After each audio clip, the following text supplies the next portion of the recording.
Humingi naman ng tulong sa mga pulis Maynila ang isang 11 anyos na batang taga Batangas.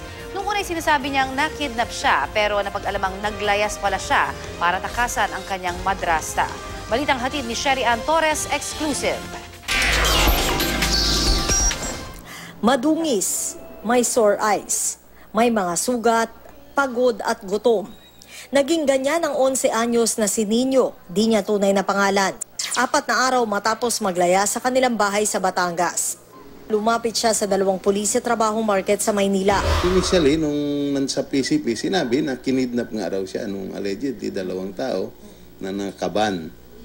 But based nung dinala na natin dito sa women's, nagsalita na siya nung totoong pangyayari na siya ay naglayas.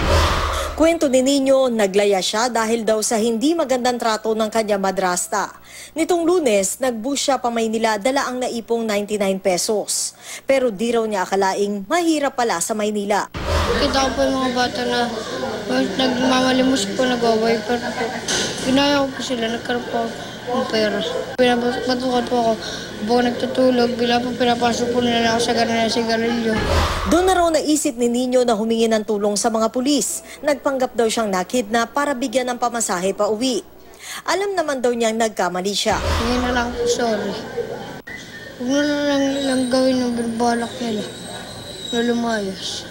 Sa ating mga kabataan ngayon, huwag tayong padalos-dalos ng desisyon na iwanan natin yung ating mga pamamahay, bahay natin. Dahil ang hirap ang buhay sa kalsada. Sherry Ann Torres, GMA News.